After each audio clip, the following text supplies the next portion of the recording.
Welcome back to the Share Willow podcast. I'm Ryan Shank, founder of Share Willow. Super excited today here with Lacey Coleman, owner of Coastal Comfort. Lacey, thank you so much for being here. Thank you so much for having me. I'm excited. I'm so excited. So we were just chatting. Tell me a little bit about the business. So you bought the company. Yes. So you're the owner, and you're a woman, which is awesome to see a woman in the trades. Tell us about how did you get involved with this? How did we get here? That is definitely a question that comes up all the time, especially when the question, what do you do, comes up and I say, I own an HVAC company. The next question is, oh, wow, how did you get into the industry? So back in 2008, back in 2005, my dad originally started the company with a partner. It didn't work out. They ended up dissolving the partnership towards the end of 2007. At the time, I was in college for business administration. I had a daughter young. I was 19. So going to school full time, raising my daughter. My dad is definitely an HVAC guy. He knew the principles to start a business, customer service and things like that, but he's not a business guy per se. So he always had the dream of opening a heating and air conditioning company, but then when the partnership dissolved and fell apart, things kind of got crazy. And so I came on board, honestly, just to help him out temporarily. I didn't know what heating and air conditioning was. I honestly don't even know if I really understood what my dad did for a career in, my whole first 20 years of life. So I started, honestly, just like filing papers, answering phones in 2008. And then I started reading like the ACHR news publications and things like that, just to try to help learn what the heck I'm doing. And then I started our maintenance program. Then I really enjoyed it. I loved it. I really liked the challenges. How long did it? Yeah, wait, sorry. You started in 2008. When did you start enjoying it and loving it? Like, how long did it take? It took probably a couple years because I didn't know what the heck I was doing. I was running a service business and I'd never done that before.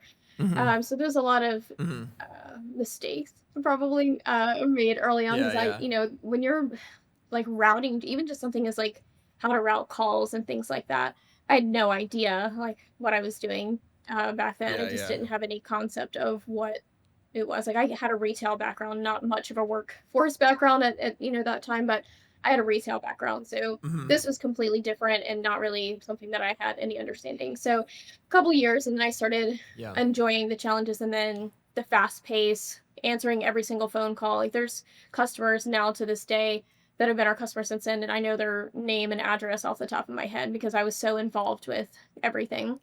So then I really enjoyed the process, learning to grow. And then I wanted to grow.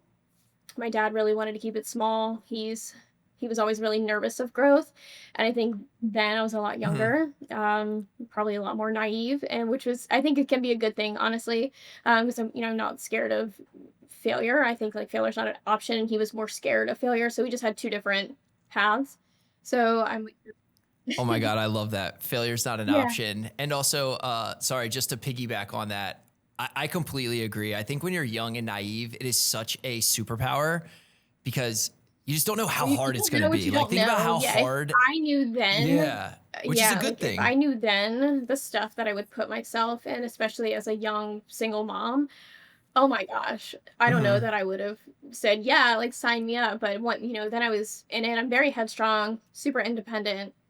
And again, then probably naive to the challenges ahead. And then being a young woman in the industry presented its own set of challenges in terms of like people respecting me or believing in me, supporting, things of that nature. So I had to overcome a lot of different things that I was not prepared for, essentially, but just being with the personality that I have. So I kind of just said, Dad, you're in my way. You either need to like get on board and like let's move forward or get off to the side. And so I essentially retired him. I bought the company from him, and then here we are. Oh my God. I have the chills. I have 1,000 things to ask, follow up. Real quick, am I looking at that camera? Is that my camera? Yeah. Okay. So I'm probably it looks to you like I'm looking up, You're but I'm good. looking at a That's fine. screen looking at you. Okay. Holy crap. Okay, so you bought your dad, you said, Dad, get out of my way. We're going to grow. That's exactly what happened. How did that transaction look? I mean, are you like giving him cash? Are you like, hey, dad, let me kind of take over? Because by the way, I asked this because I'm sure you know, everyone is trying to buy an HVAC company right now. So what does that look like back then? And what was the pitch to him, and was he aligned? So this was not an easy conversation, and it didn't happen in one, sit down conversation. It was a long time. It took a long time, and it wasn't necessarily because he didn't want me to do it. He was more concerned of securing his future. And I understood where he was coming from. He started the business a little bit later, in terms of, well, I don't know what the average entrepreneur is, but it's probably 30s or 40s. He was 44 when he started. So he was like, Okay. I can never go back and work for another company, at this point. So that's where we have a different mindset. I was younger, and he would say, if you lost everything today, it wouldn't matter because you have plenty of time to start over. Where he was like, I'm already Mm. in my 50s at this point, so I don't want to lose everything and go back to work for someone else. So he agreed, but him and my mom both understood that I earned it. I worked really hard, and so we did it the proper way. I got a valuation, had a third party come in, all of that. There was lots of attorneys, lots of accountants, all of those things. I did not have to pay fair market value per se. There was some different things we could do to help discount it to be fair because I was the one that grew the business to that point. So I paid them, and then Hmm. I did hire him back. So he's also on salary. That's incredible. Okay. Uh, so you have the business now. Dad's an employee. He's Yeah. It's or I don't know if you want to say that, whatever it was is, but now what? All right. So now you're ready to go. Now it's off to the races. Now what do we do to grow? Well, I've been growing. So revenue wise, around 9 million annually now. So now I'm restructuring everything. Um, What was it back then? What was it back then when the transaction happened? um, Sorry, what are we doing to grow? from I there. meant Oh, then. So like you did the well, yeah, cut that yeah. So out. you did we just fast forwarded. I just skipped Yeah, a lot of we'll get years. there, but also yeah, I was gonna say, whoa, wait, what? Okay, so dad is Yeah. we've acquired the company. This is what, 2010, 11, Yeah. 12, something like that. And so now what? So now you have the reins. He's believing in you. You're believing in yourself. And what's your next move? What do you do from there? Just go crazy. No, so really, it's there hasn't been like any one thing that's just been a light bulb moment. It's a lot of small things that contribute to the greater good, the bigger picture. One, employee retention is so important. Building your team. I think in 2014 I hired 3 people that are all now in key positions. One of them is my general manager, one is an office manager, and one is in sales. And I have So they've been around for 9 years now, 2014, 11 since years. 2014. It's 2025. I know it's Math. Yeah, hard. I yeah. know. Good call. Good call. Yeah, yeah. It's Math. so 11 years. But I have an employee that is, I think you're 18, 17, 18. So he has been started as a helper. So employee retention is extremely important, in my opinion, for your growth. If you're constantly having to go through the recruitment process and training, especially in our industry where there's a shortage of technicians, Hmm. especially on the Eastern Shore of Maryland, where I'm from, where I am right now Yeah. operating, there's not a lot of people entering the trades. For a long time, the push was to go to college. So, really, employee retention is huge. Customer retention, of course. Let's Sure. let's talk about employee retention. You know, most people. I actually just had a call earlier today, and we were talking about, hey, how do most people think about growth? And they think about growth as like, oh, I'm just going to feed marketing, right? But if you don't have the employees and the technicians to actually do the jobs, you can't do anything with the leads that come in. So, when you're thinking about growth also, how do you think about having, you have to kind of staff up to be able to have the availability for the leads, right? It's kind of this like chicken and egg thing. Like, how do you think about that? When do you know, like, all right, I'm ready for my next truck or my next crew to go out and think about like the growth and also Yeah, retaining the so I've employees? never wanted to hire anyone that I couldn't employ full time. So there's different, some people don't do that. They hire on a lot in the summertime and they lay off in the wintertime. I don't do that. So there, I mean, I can remember back in 2013, 2014, we were such a small company. We really didn't have a lot of calls coming in. My service technician might have maybe one call a day, and he'd stop into the office, and we just really didn't have anything. So Where were you? And just to paint the picture, so 2013 at that time, where were you at? If you're, revenue, but also number of employees oh and my technicians gosh, that's such a specifically. long time ago. Maybe 1 to 1.5 million, probably in that time frame. Okay. And C- employee wise, maybe 6 or 8. Okay. It's so hard to Okay. remember. It's been a long time. No, it helps paint the picture of, the growth Sure. trajectory, and as we kind of continue telling the story. So I think that's helpful. Yeah, Okay. as far So, as staffing, how many maintenance contracts you have, that definitely helps. It also helps fill in the shoulder seasons when you don't have a lot of service calls coming in. mhm, We started doing them exactly then, March through or April through like May, June for the summertime, and then in the fall for heating, for so air conditioning and heating. Now we do them mhm, year round because we've mhm, built the amount of maintenance customers that we have and the people designated to do them. So that's a good way of knowing how many, and then how many installs you're doing a year and how many that you're, so then in the summertime you get to a point where your schedule is so far out that you start losing jobs, so then you can start bringing in more crews, so then you're shortening your lead time, but then you run into trouble in your mhm, off season, so then you have to get more leads to try to grow. And so then mhm, I also expand and shrink my service area as well. So in the summertime I really try to okay. tighten it up because we service about a 30-mile radius. So where I am, based out of Wycomico County, and then I have Salisbury, Maryland. So then Worcester County, all of Worcester, Somerset County. I have an office in Frankfort, Delaware. So all of Sussex County, Dorchester, Talbot, and parts of Caroline County as well. So I think it's like 6 or 7 counties that we could service. But in the summertime, I have to kind of pull it in a little bit and use my resources as efficiently as possible. Scheduling efficiently as possible as well has been super Mhm. important for us in terms of getting it to as many calls quickly.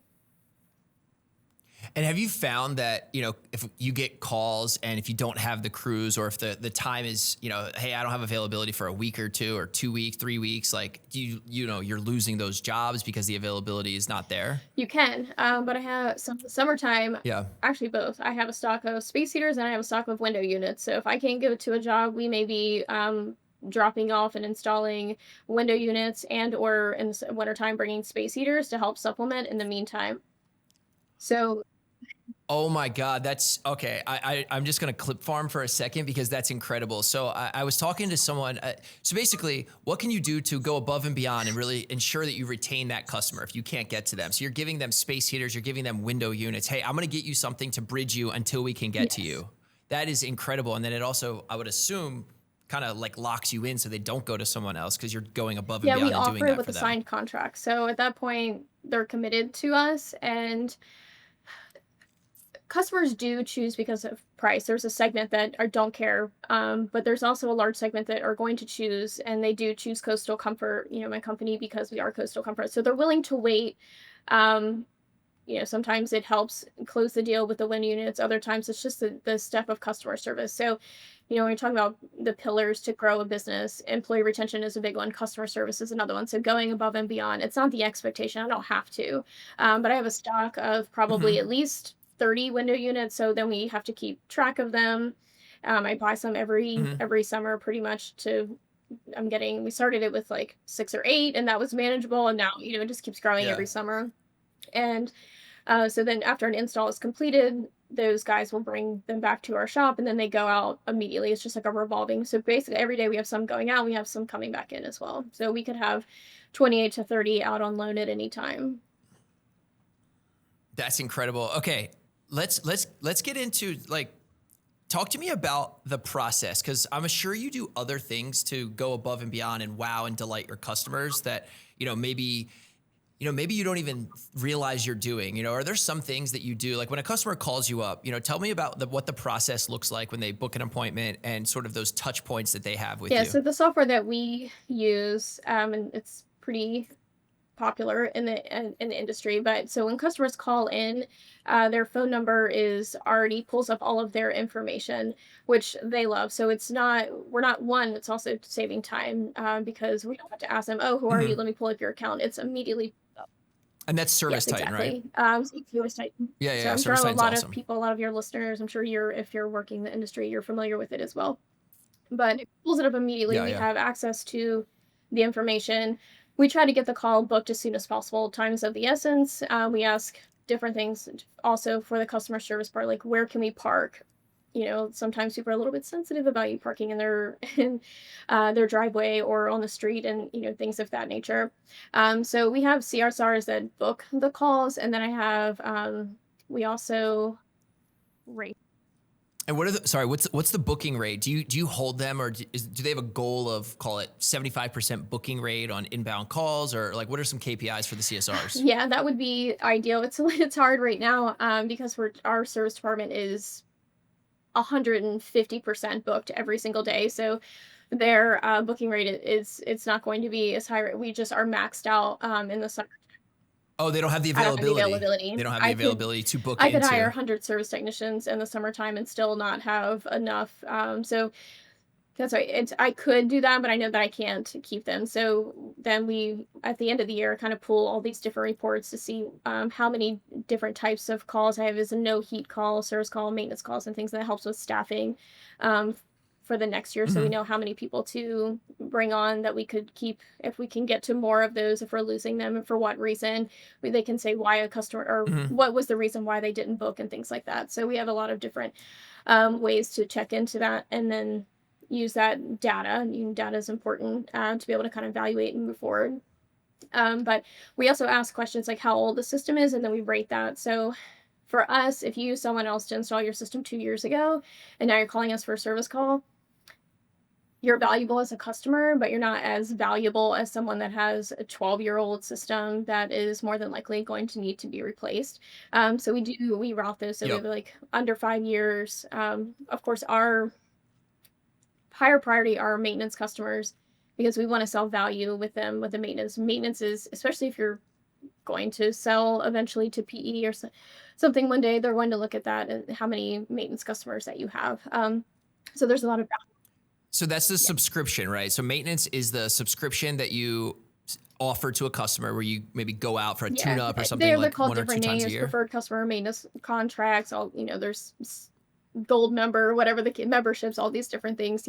Everybody names them different things, but Yep. yes, your subscription basically. So they're our highest priority. We take care of them first, and then anything over 10 years is the service calls that we want to get to next because we want to maximize what I can do with the.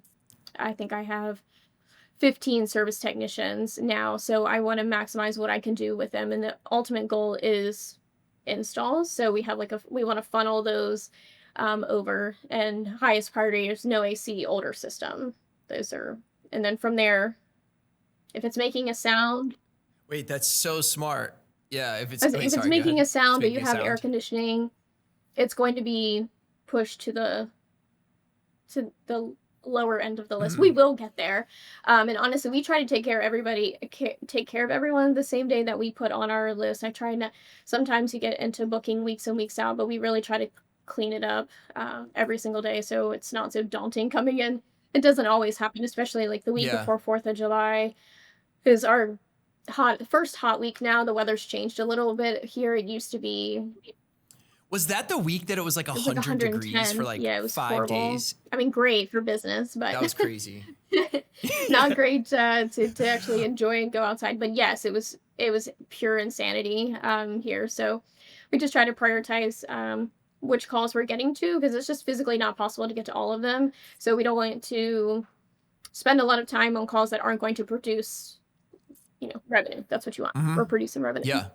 Wait, so this is fascinating. So just to sum it up, you're essentially prioritizing customers by tagging them based on their system, whether it is, under 5 years, over 5 years, over 10 years, making a noise, no system, had someone else install it, but not ours, but only 2-year old. So I guess that would be a less than 5-year system, and then a maintenance Mhm. contract customer. And then there's maybe tiers of the maintenance contracts, Yeah. the gold So there's tier. tags in our system. That is So so when smart.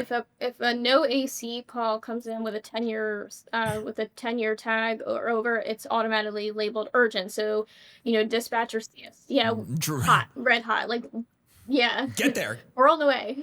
So yeah, and we would prioritize that call. But there is times for a couple weeks where we actually couldn't take on new customers. Like it was the time period that you're talking about. It's 110 degrees every single day. The humidity was crazy, which it is here anyway, most summers. Mhm, So mhm. we're just trying to take care of our normal customer base first and make sure that we're not pissing them off along the Yeah, yeah. Oh my God. Okay. So every conversation I get Sure. nuggets, and this is incredible. So I haven't heard anyone that does that yet. So that's awesome. And I think you have a problem that a lot of HVAC companies aspire to have. They sort of want your problems of too many calls, you having to prioritize it, having to kind of go at the highest value customers first. And I'm going to transition this into, average ticket size. So, right, those highest value customers have the highest average ticket because they're getting new Yeah. systems, right? Is that something you track, you look for, you try to get your guys to think about, or do you think of that as more something that is more out of your control and you're not trying to optimize for it? So for trying to, I guess, rephrase For the question. like your average Yes. ticket size, right? Like you want the new system Yes. sales, right? That's better for the business versus like just the service stuff. But is that something that you want your technicians to be thinking about, or is that more of you internally thinking So they about that? understand it. They do. But that all of that is controlled internally. But they understand because Okay. they get incentivized on those leads. So to be clear, I still operate a company that is, run with integrity. So I don't condone or encourage for my guys to turn over sales leads for systems that are under warranty. That happens a lot. I don't we don't allow Mhm. that to happen. Or incentivizing them to lie or fabricate different scenarios. And Mhm. we've seen it before and other companies do that. So part of my growth is the brand that's been built on integrity and customer service and doing the right thing, and I've gone to great lengths, and I will, to protect it as well. So I also make sure that everybody on my team from the top to the bottom understands what our brand is, what we stand for, what our values are. So it's really important. So I do incentivize Mhm. them to send over leads, but we try to do it in a way that these are legitimate calls. It's a legitimate scenario where Mhm. they need. So yes, they understand the needs that if my average service technician ticket is $600, but if they turn it over to the install of 14 or 15,000, that's obviously what's best for the company. Mhm. And ultimately, every Yep. decision that we make has to be what's best for the company, because in turn, that's what's Mhm. best for everybody that works here as well. That's how we get raises, and we Yeah. do company bonuses and Mhm. parties and different things throughout the year. But it all comes from sales.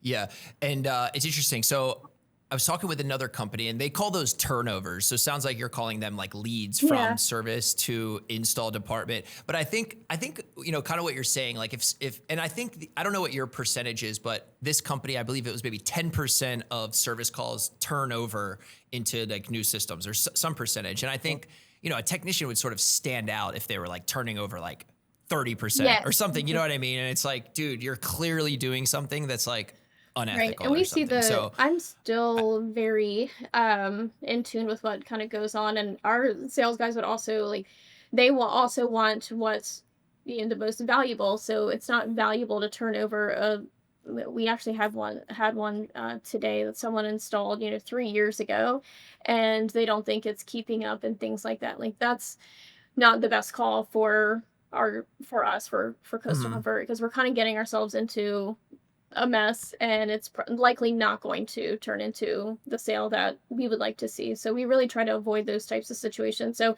if one does happen to slip through, the sales team will also communicate back, hey, like this needs to be, we need to let customer know, like, this Hmm. isn't, they need to go back to whoever installed it. It's still under warranty, Yep. those types of things. And so I love that you're a company that uses data, because you can use data to sort of see when things are sort of out of whack, right? With stuff like that. And then parlay that into, just the brand trust that you guys have. Like I've seen you, from a distance now, and sort of watched your growth from a distance. And, you've invested in beautiful trucks or van or trucks with the wraps, and the branding is great. And you do TV ads. I mean, you are like the trusted provider of, heating and air services in the area. And, how do you, and I think you said earlier, like, you're like, we almost don't want to compete on price, right? Like, how do you feel and think about brand and creating that, trust from the community so that you are the provider of Of course. choice? So, and this has come up before where I've talked to other companies, and their rate of having jobs financed by customers was like double ours. And I thought that was really interesting because Hmm. a lot of my customer base was still paying cash. So I think that was the type of market that I was able to reach, people with more disposable income, perhaps. Hmm. So we were seeing a lower rate of financed jobs. I also think it depends Hmm. on what's going on around us, and it has gotten so expensive in our industry. I mean, we're paying 85% more now for equipment than we were just a couple of years ago. So I have adapted a little bit. I do install a premier brand, and I think it's important to align my brand because we are presented as, premier, upper echelon, great customers. Yeah, premium. So we Premium. install Yeah. Carrier, which is also a premium brand. Hmm. But we also we don't sell on price, we sell on performance. So not only the performance of Coastal Comfort, but data of the equipment that we're selling. We know that at 0 degrees, that our heat pump is producing more BTUs at that 0 degrees than this other brand, because that's what it matters. Some equipment is going to start losing capacity when in the extreme hot or extreme Hmm. cold. So we can compare that information and really present it with data, how the units are manufactured, the painting process, all of the metals, all of these different things that they communicate with Yeah. us. So there was a period of time, especially following COVID, that people were just spending money like crazy. Like it was never going to run out. Well, it's ran out. So It has indeed run out. and also that and tracking warranty. We had a particular piece of equipment that we love, but it's a communicating system. We started seeing a lot of callbacks of warranties. Love the system, but and it gets a higher margin, higher ticket. I mean, you're talking 16 to 18,000, but the warranty callbacks were not worth it. So I actually eliminated it from my offering and then so rearranged everything else. So I offer a a secondary brand as a budget option at the bottom now, and then move the other three carrier options to the top. So I offer a different one to be able to be able to reach that market that is more everybody, because right now just the way that the economy is, people Hmm. spending money. So we have that option to be able to compete at that price point. We're also in a lot of our market is a secondary market. So Rehoboth Beach, Lewis, Ocean City, all of Secondary meaning secondary second home homes. market. Yes. So, or rentals as Okay. well. Yep. So they Hmm. may not want to put the most expensive system in. So we saw some Right. challenges there that we were competing against some low price vendors. And when you have an investment property, you want to keep your expenses, of course, as low as possible. So we did add that in and adjust, Hmm. but our normal customer base is still buying in the top three higher tiers.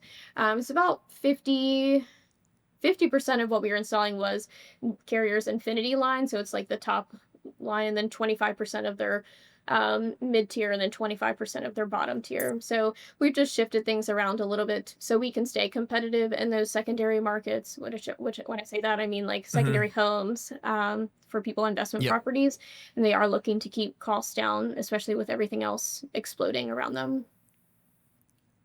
Yeah, that's interesting. I have two questions just because I'll forget if I don't ask them about both at the same time. So you purposely have like just kind of 4 options that you're like, hey, we recommend these. You don't give them like a whole, textbook of No, options, so right? if I I went love to that. your house, Ryan, and you have a heat pump, so say it's a 2-ton heat pump, Hmm. I'm going to give you a standard, a good, a better, Hmm. and a best. And on each one of those proposals, we have financing built in to all of them, and we have Hmm. for probably at least 15 years, and just how things are going. So at least so you have what it would be to finance, what the financing option is. All of the model numbers are very transparent. You get the full model number, the efficiency ratings, the price, Yep. any.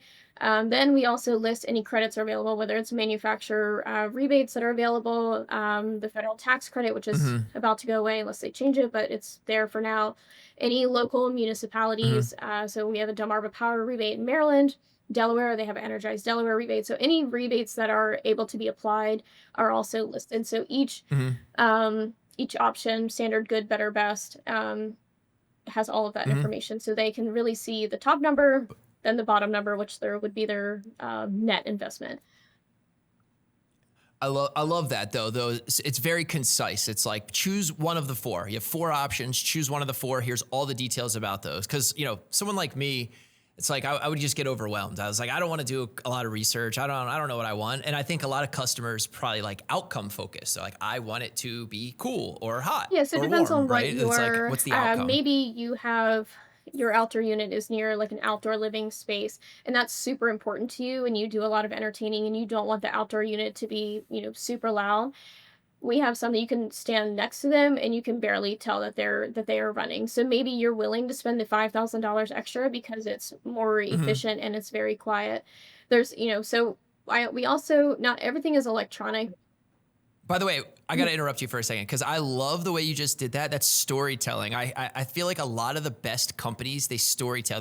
They get the customer in the mind. Hey, you're going to be over here. You're going to be entertaining. You don't want to have to talk too loud next to it. Like I love like the storytelling aspect because it's not just like air conditioner, heat, cool. It's like a part of your life. Yes. And I love that you just told that little story. Like It that's so is, and amazing. people don't really think about HVAC, and I've joked for 2 decades now that's it's because it's not sexy, because nobody thinks about it. And when you get kitchen or floors, everybody's they want to show them off. They want to show all these different things, and Hmm. all the TikToks that are made in these beautiful kitchens, but nobody's standing. And I think you should start a trend that you should stand outside and make TikToks by your heat pump and see how attractive they are. But All right, I'll try you'll go viral, I can tell. But it. yeah, so nobody really thinks about it until it's broken. So you try to incorporate it. It is actually a major part of your life when you come home and your house is hot or you don't have heat. That's the first thing that you feel is Hmm. discomfort. So we're problem solvers, really. That's what I like to say. Is like there's a problem to be solved, and we have to figure out what it is, whether it's humidity in the home, whether it's Hmm. because the system is loud, whatever the case is. There's a lot of different ways and that we can offer solutions with heat pumps and or gas furnaces. Hmm. And yeah, I love that. I love incorporating it into someone's life and what they're doing in the home. So when you were talking about the secondary home market, I was thinking, are customers coming to you sort of like directly one to one, or do you work with property management groups or investment groups that sort of own a portfolio of properties? Like, how do you think about that? Because I would imagine it could be potentially lucrative getting in with a property management group or someone that has 100 homes throughout the shore, something like that. Like are you Yeah, tell so me when about I first that? decided, first, I think it's been 8 years since I started targeting Sussex County more, open an office there. We were doing some work there, but it Hmm. wasn't a lot. And it was to the point we either had to decide to cut it off because we would be going an hour for one service call and like an hour back, or to invest Yeah. resources into growing that. So when we first started marketing and growing our brand in that area, we did go to real estate companies, pass out information, talk to realtors and things like that. The problem is a lot of times they want your low bid. They want really, really cheap, and that's not necessarily my market. We do better with dealing with homeowners directly, but we do. We have a couple of accounts that manage or own hundreds, if not thousands, of rentals, but it's actually in Wycomico County, which is Hmm. interesting. So not, yeah. Interesting. I would love. Was that? No, you're okay. Oh, Go sorry. ahead. Was that hard? I would imagine, when maybe they came to you and, they're like, hey, did you have to take a step back and say, like, who are we? Like, are we really the premier? And then, walk away from potentially that at a lower Yeah. price? Or was it easier? I would imagine it was hard because, like, I feel like sometimes I catch myself chasing shiny objects, and you have to really like say, hey, no, this is who we are. I think Like, it's was super that important hard? to define who you are and what you do and who you market to. Otherwise, I think you can Hmm. it gets messy. For example, we do some light commercial work, but I try to keep it less than 10% of my overall revenue because it's Hmm. not what my guys are the most at. Whatever we do the most at, we're the most efficient at. We're faster, we can do it better, less callbacks, all of these. We're better trained on Yeah. it. And the same thing. So what's interesting is we actually started out as basically all new construction company. This was before the bubble burst in the early 2000s. So we were doing all new construction. Then when that happened, we kind of pivoted to doing residential replacements, which is what we do now. And for a while, we were like, if a new construction opportunity came, we would try to do it, but the margins are terrible, honestly. Especially, Yeah. and for same thing for national builders. So like a lot of the building in Sussex County are track builders, national builders. So a lot of times they're buying the equipment and they're just asking you for a price to install it. And I actually had someone approach us from recently in the last 6 months to it's like an 84 unit townhome development. And I have to pass. I know because it's just I can if I can take that same the amount of resources that I would put Yep. into that project and put focused on what we do well and what uh, creates the most revenue, which is residential replacements, then Yeah. I can make so much more money with the same amount of resources. Um, we do a little bit of new construction, but for whatever, I'm not marketing it. I don't target it. We did have a couple of builders reach out, but we gave them I told them up front, I'm probably not what you're looking for because I know what, builders are often looking for, and it's usually, um, lower quality, different design systems that are meant to be cheaper, not necessarily to work right. And that's just not what we do. But they're like, no, we've seen your work, we love it, and they're willing to, and they pay our rates to do the work. So we do about 15 to 20 homes for them each year. But I try to keep new Cool. construction at a minimum as well. So between new construction and light commercial, I try to be under 15% total. And the rest, I really try to focus on what generates the most revenue and profitability for the company. Which is residential replacement essentially and service. Sorry, just thinking out loud, like what if you sort of those 85 townhomes can you staff up to do those? So like, what if there wasn't an either or? What if there was an and scenario? Like, is there a world where you can take that on So that the work? problem is what you just said, the staffing. So years ago, I stopped trying to take from other, try to hire people because there aren't any unemployed service technicians. They Hmm. work for other people. So So you have you to have to poach. You poach, have to and if they're poach. going to leave the other company for a dollar more, they're going to leave you for a dollar more. So if they want Clip that. to, That's great. Yeah, if they're gonna leave them for a dollar more, I have a lot of thoughts on this. give me Just hero. yes, we hear it all the time. No, no, no. My thoughts are like the effective hourly rate. Everyone is a lot of the technicians or and a lot of people just in general. What's your effective hourly rate? If I'm getting 32 and I see a 35, I might go to Sure. the 35, and that's why at ShareWillow, like when we give bonuses, we try to like put the bonus into an effective hourly rate so they can really think of themselves maybe as a 40 person, because we've heard that some technicians will think of themselves as 32, but with bonuses and incentives, they're actually effectively making 40, but then they leave for a 35. And it's like, dude, you're making more Yes. over here. Anyway, just the whole like It's the jumping and then people perception kind of, of also we've had employees where like you have a future here, like it's beyond like being a service technician. Like you will grow if you stay with us, and you can kind of see the future. And that sometimes they're so foresighted and can only see like what's right here that you can't uh you can't help people that don't want to be helped. I think unfortunately, we try, but mhm. I hire a lot of green guys, a lot of high school students, a lot of young motivated men. I would love women, but I haven't had any yet. But if you're out there, come work for me, please.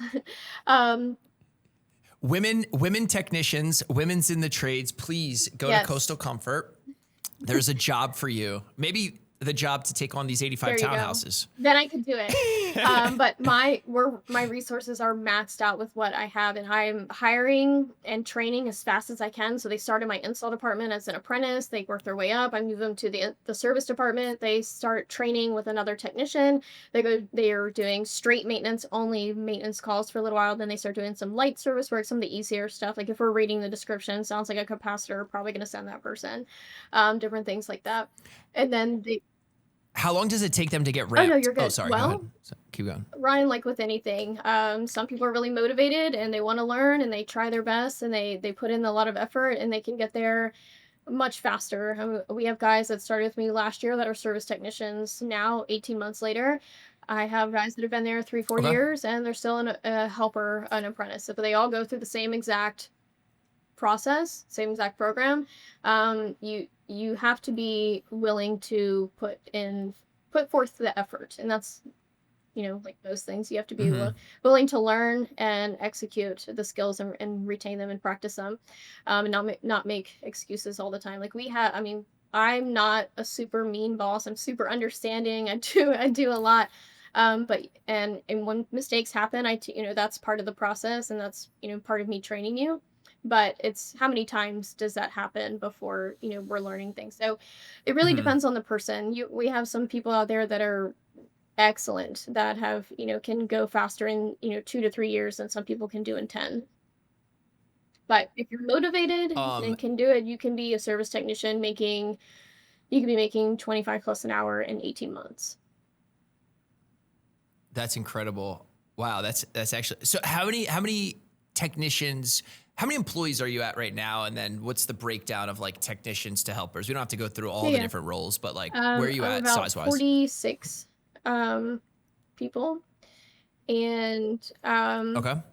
I have 15 total in my service department. So we have summer maintenance and summer all service, only do service, and some only do maintenance. And then I'm running this summer 7 install crews. So that's 2 people. And then I have a couple Okay. floaters. So that kind of float in between. They're usually really green guys that, are just there for like extra labor. I have a guy that's still in high Hmm. school but working this summer. But so he's kind of in training, and then we've had great success with that. Then we'll hire them on full time when they graduate. And then Awesome. How many maintenance? So 7 install crews, 46 total employees, 7 install crews. How many maintenance I crews or have people? 3, 4.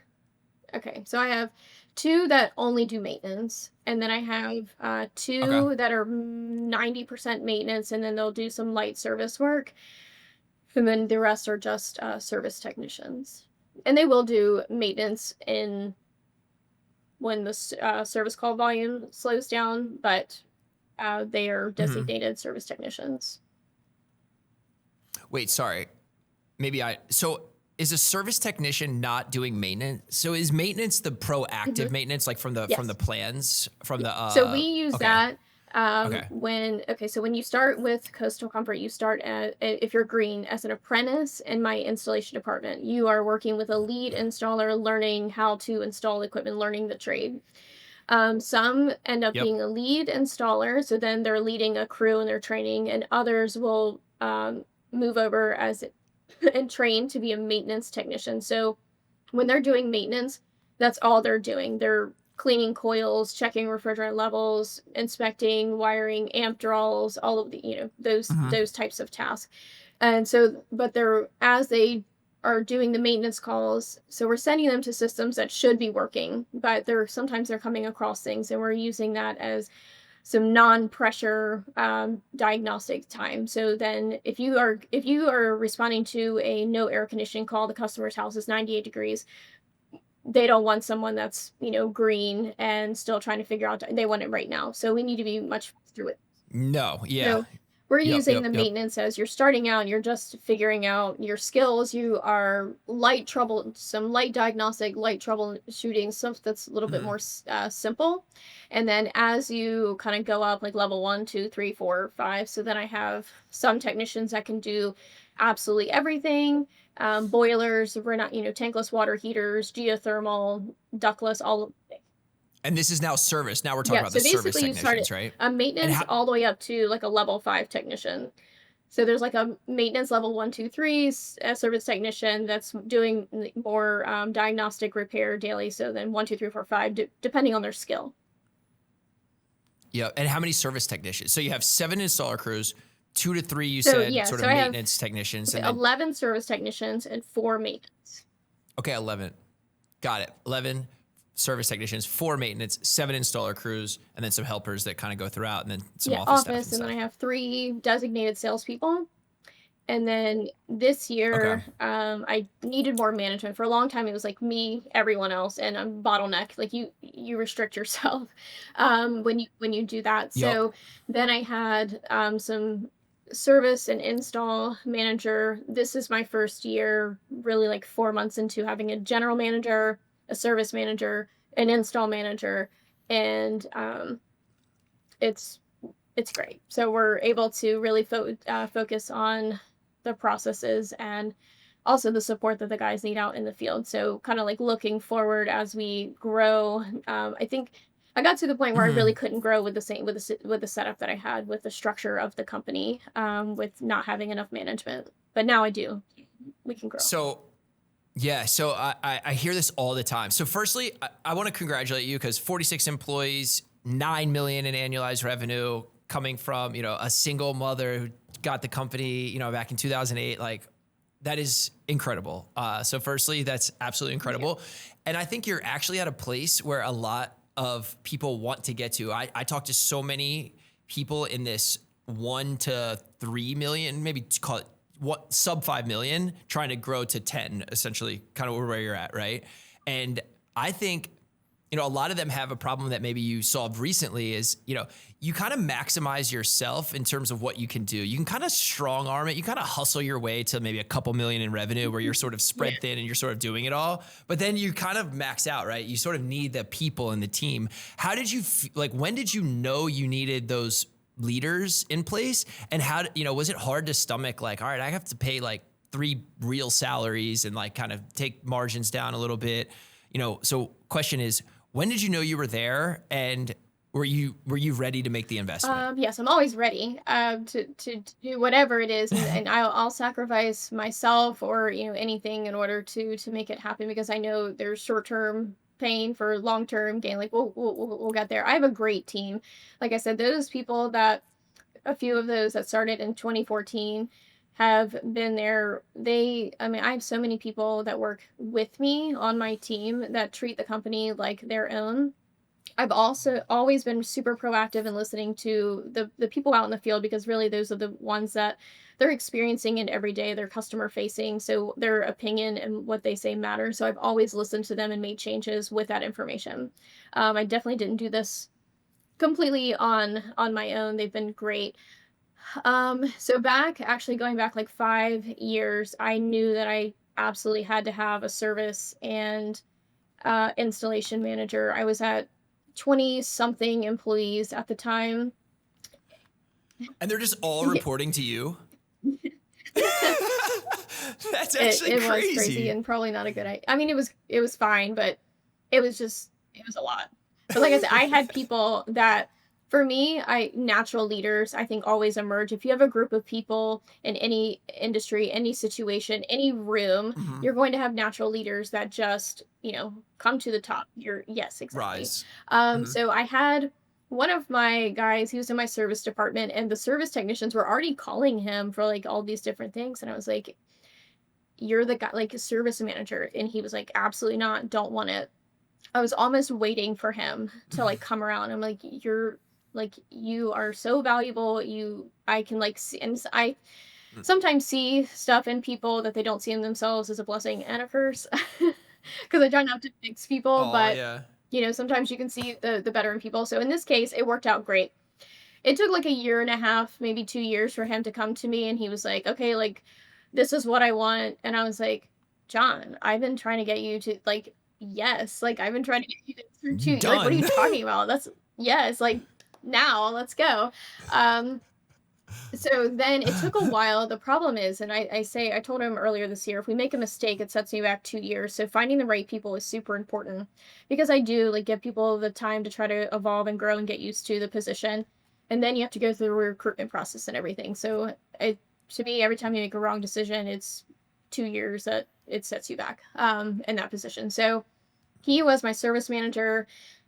I went through a couple install managers and it was just terrible. And I really needed my install department needed so much support. So I took him, put him over that department, and then he was over both departments, and it was too much on him. And he's been wonderful, and he's given so much to the company. So then I'm like, we're definitely going to invest in right roles, right people. So I've been going through it for a Mhm. couple of years, trying to find the right person, so right people. And finally, I'm like, it makes sense to move him to the general manager role, and then he can support. Oh, that's Yeah, him. Oh, yeah. that's So so now he's the cool. GM. He's wonderful, and so then he can support my install and service manager because he has now had experience in the field and running both departments. And he can see everything like I can. He knows exactly what I want, how I would handle certain situations. And so now he's my GM. One of my service technicians moved up. I definitely promote from within. I really try to do that whenever I can. Mhm. So one of my Mhm. service technicians moved to my installation manager position. He's like 4 or 5 months in, doing great. And then we did hire from the outside for my service manager. But to me, it is worth it. If you're looking at these big salaries and thinking that you can't find a way because that is the only way to move forward. And like I said, I've been trying to do it for a couple of years, and it definitely got to the point where I was like, the company was just it couldn't grow without it. You can't sustain growth without the right structure, support internally. So Mhm. to be able to support your team that's out in the field, to handle all of the process, make your processes better, more efficient, and moving forward. So I'm excited honestly for next year. This year, everyone is still kind of getting used to their goals or their in their roles, getting comfortable in their new roles, and so we have a lot of Yeah. opportunity to make a lot of change. And so I'm really excited for 2026. That's awesome. Yeah, I'm similarly with me at Share Willow. Like, I'm finally have I think great people. I feel like my last company, Phone Wagon, like it was like kind of just me, everyone reporting to me. I didn't really like have sort of like these big hires, and like kind of management and like having them. It's like, oh my god, it's like things just work Yes. now. It's crazy. I also don't think I'm a great manager per se. I think I want to change my mindset on that, but yeah, it's so nice having actual people that are Yeah. competent in those I management I roles. was so I just get so invested, and I don't know if this is like the woman part, but and we had someone come from another company and start working for us about a month ago, and he told, someone it's such a big difference of working for like a company run by men versus a company run by a woman, because I just care about my people so much and I have such a personal investment. And what I tell my managers, like, you are in the position to help change someone's life. Like, I hired someone, oh gosh, 2015, 2016, and he was actually a felon. He had been to jail before. He actually worked for the company like 2008 for a couple days, violated his probation. Then he didn't come back, and then he tried for years to come back, and he was so persistent. I was like, you know what? I'm going to give this man a chance because I can appreciate the persistence. Oh, But yeah. then he, worked his way up through the company, ended up getting his master's license, which I think is, if you're in the industry, that's, as high as you can go. Bought a house and everything. So you have the ability to transform people's life in different ways. That's just, one story. So I think I myself as more of like a coach than a manager. And I think sometimes that's my fatal flaw is because I'm too invested in wanting them to succeed. And if they don't want it, then there's only so much that you can help inspire someone. But there's always got to be Yeah. something bigger than the financial part. And for me, of course, my kids, my family, my parents, and all of those things are important. But I also like coaching the people and lifting your team up with you. And you're in a distinct position to do Mhm. that as an entrepreneur, as an owner, those things. So you can, and your team, I think if you give them as much as they'll give it back to you tenfold for sure. That's amazing. And I think that's probably, I'm 100% sure that's what has led to your success, because, it's not easy. And I think sort of you've risen above and standing out, and clearly are retaining people for 11 years, 14 years. Like that's just a testament that people want to work with you. And I also I noticed that you said work with you instead of for you. Like I think little nuances like that are important. And I always pick up when people like say things like that. So I can kind of tell that you're like actually, invested in how you, the optics of it. Right. And you're not, yeah. Okay. So a couple questions. I know we're sort of You're getting good. towards the end, but you did mention if you wanted to sell to PE one day, I am sure you're getting knocks, or knocks on your doors Yeah. every day. Right. Mail, email, everything. Yeah. So how do you think about that world? Well, I actually have two questions. I have before the PE question. So you had said you literally can't hire the people. What if there was a world with no constraints? You're able to hire unlimited technicians. You're at 9 million today. Like how much money do you think you're leaving on the table by not having I capacity? mean, you could go to the Not like you're leaving on the table, yeah. like it's you, but like, you know what I mean? Like how much money is getting left on the table by not having employee capacity? Infinite, you could be as big as you want to go. I could be ruling the whole United States if I want to. It's now with Okay, with current lead yeah, vol, let's say this with current lead volume and like there's only so many houses. Let's say just in your current area, in your current service area, how much annual revenue do you think is getting missed because of the lack of employees? um let's see. I think especially, I mean, we're right now, just this past week, we're getting leads canceled because other companies they're getting there and selling the job before I can even get there for a sales appointment, which hurts my heart. I mean, we could be 15% more any given year, I think at least. I mean, it's a lot. I don't know the exact number, but it's also with So call it yeah, a million or two in revenue sure. per year. Interesting. Okay.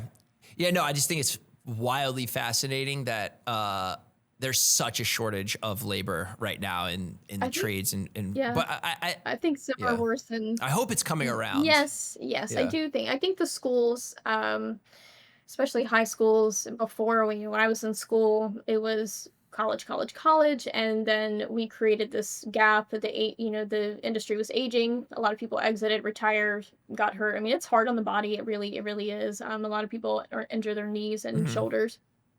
Um, but now that in the schools, they're inviting the trades. Like I've sat on panels to talk to high school students. We go in locally. There's actually branches all over, but Junior Achievement, they host a career day for eighth graders. So every eighth grade student on the Eastern Shore of Maryland and I think Delmar comes to a career day, and they have a trade section. So there's electricians, plumbers, masonry, auto mechanics. But they also have NASA comes with a massive rocket, and anything that you could think of, insurance agencies, nursing, doctors. We are all there with hands-on activities. So the kids, they're starting career exploration with students way earlier. Like they used to have career day when we came in, but it was just like an adult like talking at you. This is more involved, it's more hands-on. So Hmm. it's really, really cool.